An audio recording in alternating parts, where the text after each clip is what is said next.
Mrs দেখার জন্য সত্যি কি ট্রিগার ওয়ার্নিং দেওয়ার দরকার?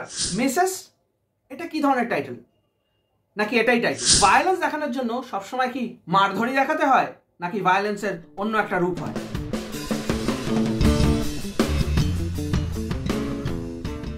নমস্কার and welcome to thrash hour. আমি আপনাদের হোস্ট টম থ্রাশ, আর আজকে আমি নিয়ে এসেছি মিসেস। না, আমার মিসেস না, দ্য ফিল্ম মিসেস। তো এই মুভিটা রিভিউ করার আগে অনেকেই দেখছি ট্রিগার ওয়ার্নিং দিচ্ছে। আমি এরকম ট্রিগার ওয়ার্নিং দেওয়া প্রেফার করব না, কারণ এটা হার্ড হিটিং রিয়ালিটি এবং এটা আমার মনে হয় সবার দেখা উচিত, সবার জানা উচিত। যদি আপনি ট্রিগার্ড হন তাহলে প্রবলেমটা নিশ্চয়ই আপনার মধ্যেই আছে।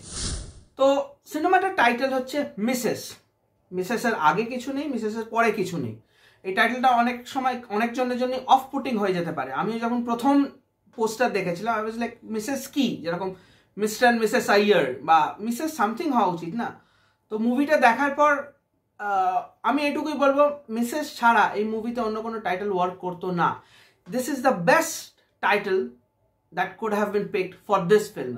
Sania Malhotra plays the character of Richa Sharma and she gets married to Divakar Kumar. So after marriage উনি হয়ে গেলেন মিসেস কুমার।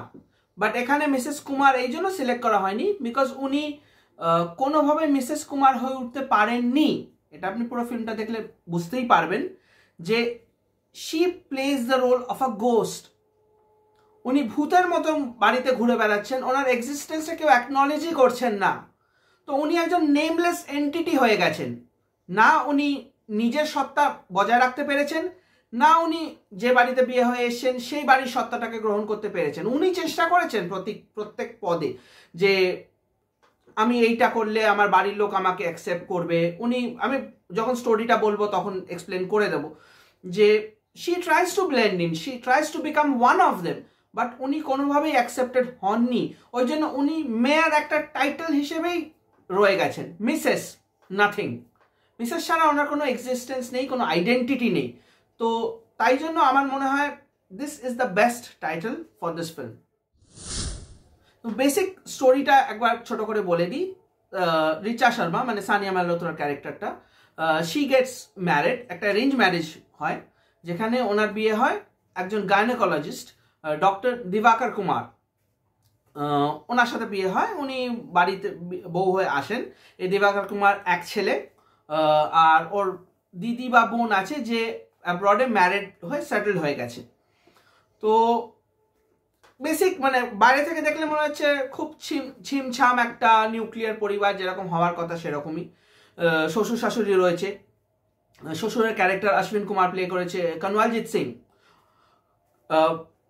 খুবই সিম্পল ফ্যামিলি, বাট এটা বাইরে থেকে মনে হচ্ছে। বিয়ের আগে এরা বুঝতে মানে সানিয়া মালহোত্রার যে ফ্যামিলি মেম্বার্স এনারা কেউ বুঝতে পারেনি ভেতরে ইন্টারনাল কি প্রবলেমস রয়েছে এই ফ্যামিলির। তো সানিয়া মালহোত্রা নিজেও রিচা শর্মা উনি নিজেও এডুকেটেড, উনি একজন ট্রেন ডান্সার, ওনার একটা ডান্স ট্রুপ রয়েছে and dancing was her hobby, passion and profession. এবার ফিল্মটা আনফোল্ড করছে একটা নর্মাল পেসে। দৈনন্দিন জীবনে আমাদের যা কাজ কর্ম থাকে সেগুলোই হচ্ছে, আহামরি কিছু না। ধরুন সকালে উঠে ব্রেকফাস্ট বানাতে হয়, তারপর লাঞ্চ বানাতে হয়, ঘর পরিষ্কার করতে হয়, বর বেরোবে বলে তাকে জামা রেডি করে দিতে হচ্ছে। এরকম ছোট ছোট কাজ যেগুলো হয়তো আমাদের মা কাকিমা সবাই করে এসছে, বাট আমরা সবাই ওটাকে টেকেন ফর গ্রান্টেড নিয়ে নিই যে এটা তো করার কাজ, এটা নিয়ে আবার কি বলবো। এবার এরকম ভাববেন না যে সানিয়া কিন্তু প্রথম থেকে সাফোকেশন হচ্ছে, ওই কাজগুলো করতে পারছে না, ও চেষ্টা করছে। She is trying to cope up. যখন ওর শ্বশুরমশাই যখন বললো যে না বিরিয়ানি তো তুমি কুকারে বানাতে পারবে না, তোমাকে দমপুক্স বিরিয়ানি বানানোর জন্য ওটাকে ধিমে আঁচেই বানাতে হবে। তো next day itself she goes and watches the video, সেটা দেখে ও দমপুক বিরিয়ানি বানায় এবং she is trying her level best to cope up in this situation. But sadly যেটা হয়, ওর এফার্টসগুলোকে কেউ দেখতেও পায় না, ওকেও কেউ দেখতে পাচ্ছে না। ও একটা ভূতের মতো বাড়িতে ঘুরে বেড়াচ্ছে। ওর নিডস, ওর ডিজায়ার্স, ওর চাহিদা, ওর বেসিক নেসেসিটিস এগুলোর কেউ ভ্যালু দিচ্ছে না। এবং দিতে দিতে ওর মধ্যে যেটা হয় একটা ক্ষোভ বিল্ড হয়, একটা আস্তে আস্তে ও যে এটা কিন্তু থাপ্পড়ের মতো ক্যারেক্টার নয় ও, যে ওখানে রিভোল্ট করছে, ও কিছু আউটব্রেক হলো, আউটবার্স্ট হলো, এরকম কিছু নেই সিনেমার মধ্যে। It's gradually builds up. আপনি যদি ভাবেন যে সিনেমার মধ্যে কোনো টুইস্ট আসবে, টার্ন আসবে, এরকম নেই। সিনেমাটা খুব স্লো পেসে, ধীমে গতিতে, ঠিক যেরকম দমপুক বিরিয়ানি বানানো হয়েছে সিনেমায়, ওই রকমই ধীমে আছে, আস্তে আস্তে আপনাকে জ্বালানো শুরু করবে, এবং লাস্টে গিয়ে যখন কনক্লুশনটা আসবে তখন definitely you will be left happy, এটুকু আমি বলে দিতে পারি। এই মুভিটা 2021-এর একটা Malayalam film the great Indian কিচেনের রিমেক। This one is directed by Aarti Kadav, but এটাকে আমি রিমেক হিসেবে দেখিনি। আমার কাছে এটা স্ট্যান্ডঅ্যালোন ফিল্ম, বিকজ আমি অরিজিনালটা দেখিনি, তো আমি এটাকে এই ফিল্ম হিসেবেই জাজ করব। It is a must watch film.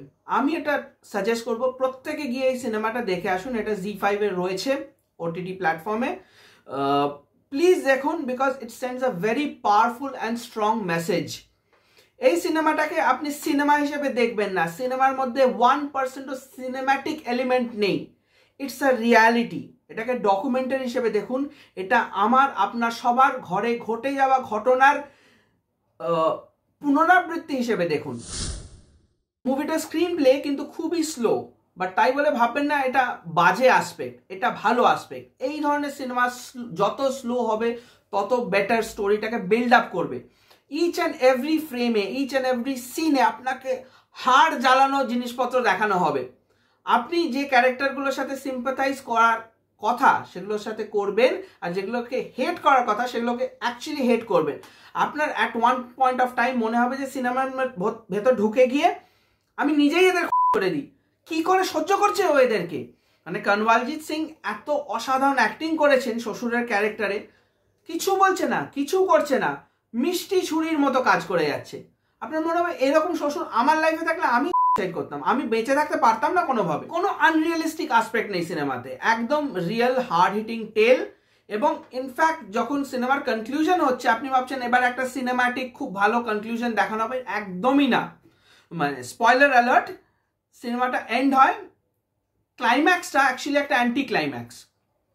তো সিনেমাতে আপনি যদি শেষে ভাবেন যে দারুণ একটা রেজলিউশন পাবো, একটা স্যাটিসফ্যাকশন পাবো, সেরকম কিছু পাবেন না। কারণ আমাদের দৈনন্দিন জীবনে যারা এই প্রবলেমগুলো থ্রু দিয়ে যায় তারা কিন্তু সলিউশন পায় না, এটাই রিয়ালিটি। সিনেমাটোগ্রাফি অপূর্ব ফিল্মটার। আপনার দেখে কোনবার মনে হবে না এটা ছোট বাজেটের ফিল্ম। কারণ আমরা ইদানিং তো সব জায়গায় দেখতে পাই এটা বড় বাজেট, এটা ছোট বাজেট, এটা ওটিটির জন্য রিলিজ হয়েছিল, এটা হচ্ছিল এটা মাস মুভি, এই হ্যানা ত্যানা নানান কম্প্যারিজন দেখি। তো এই সিনেমাতে আপনি প্লিজ কম্প্যারিজনটাকে জাস্ট দরজার বাইরে রেখে সিনেমাটা দেখুন, এনজয় করুন, দেখবেন ইউ ওয়ন্ট বি ডিসঅ্যাপয়েন্টেড। এত সুন্দর সিনেমাটোগ্রাফি। একটা সিন রয়েছে যেখানে দেখাচ্ছে যে ও দমপুক বিরিয়ানি কিভাবে শিখছে, এত সুন্দরভাবে ডেপিক করা হয়েছে যে ও ইউটিউব ভিডিওটা দেখছিল, দেখতে দেখতে জাস্ট ঘুরলো, দেখালো শেফ ওখানেই এসে, ইটস অ্যান ইমাজিনারি সিচুয়েশন, ওখানেই এসে ওকে 1-on-1 টিউটোরিয়াল দিচ্ছে। এই থট প্রসেসটাই এত সুন্দর যে এটা বড় বড় বাজেটের সিনেমা ডিরেক্টররা, সিনেমাটোগ্রাফাররা, স্ক্রিন রাইটাররা ভাবতেও পারে না। তারা শুধু ভাবে আমি কতগুলো গাড়ি ওড়াবো, কোন লোকেশনে গিয়ে শ্যুট করব, চার দেওয়ালের ভেতরেও ভালো স্টোরি বলা যায়। And this movie is a prime example. এবার আসা যাক মরাল অফ দ্য ফিল্মে। দেখুন সিনেমাটা কিন্তু নীতিবাচক সিনেমার ক্যাটাগরিতেই পড়ে। It sends out a very strong message. এই সিনেমাটা দেখতে গেলে আপনাকে ওপেন মাইন্ডেড হয়ে দেখতে হবে। আপনার যদি এই সিনেমাটা দেখে কোথাও কোথাও মনে হয় যে না না এই কাজগুলো তো করারই কথা, এই কাজগুলোর জন্য ওর কেন প্রবলেম হচ্ছে, তাহলে একটু খুঁটিয়ে দেখবেন যে ইস্যুটা কোথায়। ইস্যুটা আমাদের প্যাট্রিয়ার্কাল মেন্টালিটিতে, ইস্যুটা কি আমাদের কালচারে সামহাও এমবেডেড হয়ে গেছে, নাকি ইস্যুটা আমাদের আপব্রিঙ্গিংয়ে, যেখানে এই থটগুলোকে খুব নর্মালাইজ করে দেওয়া হয়েছে, যেখানে আমরা জানি যে হ্যাঁ এই কাজটা তো করা স্বাভাবিক ব্যাপার, এটা নিয়ে কারোর তো কোনো প্রবলেম হওয়ার কথা নয়, সবাই সমান নয়, সব সিচুয়েশন সমান নয়। তো এভরি ইন্ডিভিজুয়াল ইজ ডিফারেন্ট, প্রত্যেককে স্পেস দিতে হবে। তারে জমিন পর যখন আমরা দেখেছি every child is special, every human being is special, সে be it man, woman or anyone else. Violence doesn't always have to be physical. কাউকে চড় থাপ্পড় মেরেই যে ভায়োলেন্স দেখাতে হবে এটা নয়। কাউকে যে আমরা গালমন্দ করে, কাউকে আমরা জোর আওয়াজে কিছু বলে সেটাকে দিয়ে আমরা ভায়োলেন্স দেখাবো, এটাও প্রয়োজন হয় না। কখনো কখনো silence is more detrimental to a person's mental health. If you choose to not acknowledge a person's existence or efforts, then you are causing quite a lot of damage to that person's psyche. On that note, আজকের এই ছোট্ট review সেশনটা আমি and করব। যদি এটা review ছিল না, because ফিল্মটা দেখে আমার এতই ভালো লেগেছে, আমি ঠিক রিভিউ করার মেন্টালিটি নিয়ে এটা বসিনি।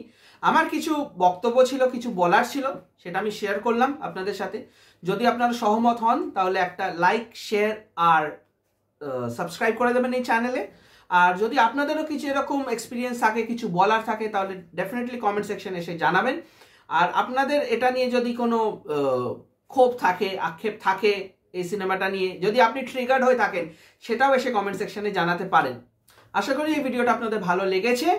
তো আজকে এই অবধি। আমি আপনাদের হোস্ট টম সাশ অ্যান্ড ব্লু ব্লু ব্লে ব্লে ব্লে। আপনি হলে কি করতেন? ড্রেনের জল খাওয়াতেন? প্রফেশন। তো এইটা নিয়ে